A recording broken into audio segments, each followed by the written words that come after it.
大家好，我係子俊。咁咧，今次咧我就同大家分享呢個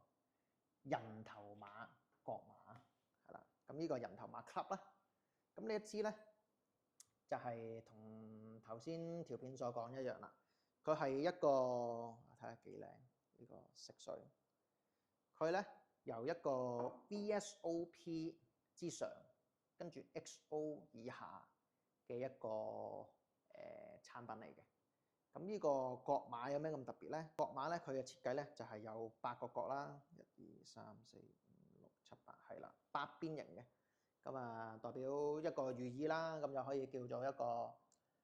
八面玲瓏啦，八方來財啦，咁就非常一個好嘅意頭啦嚇。咁啊呢個國馬個樽咧，亦都我覺得都幾有型。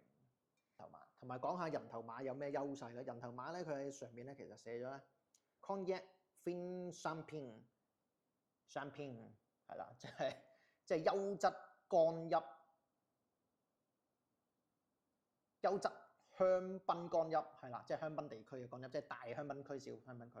係啦。咁英文係應該係讀 Cognac 唔係 Cognac 啊，都 Cognac 啦法文 Cognac Fine Champagne，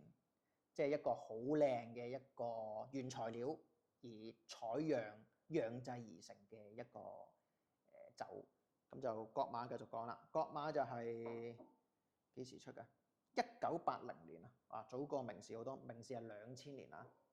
1980年咧，咁啊人頭馬就針對呢個亞洲嘅男性咧，就推出呢個 Club 系列，咁啊填補呢個 VSOP 同 XO 之間啦。咁啊正常咧，佢呢個咧其實係屬於叫拿破崙級嘅。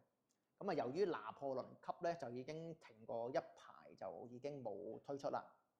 咁但係咧最近咧嗱，依家睇翻資料咧就係話咧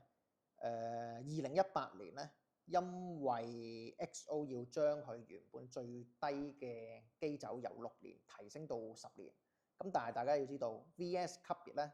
係2年 ，VSOP 係4年，咁以前 XO 係6年，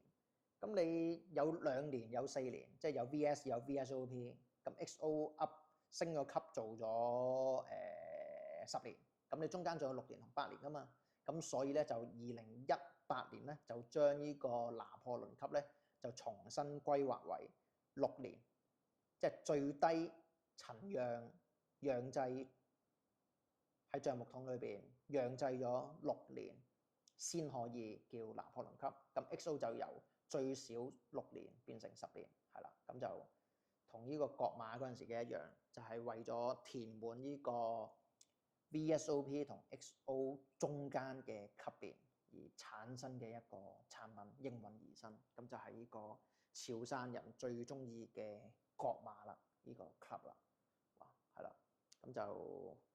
分享係咁多啦，咁就呢個 club 同名士，咁就睇下大家中意邊個啦。咁啊，大家中意名士嘅投票啦，中意國馬嘅又投票啦，係啦，咁就係咁多，多謝大家。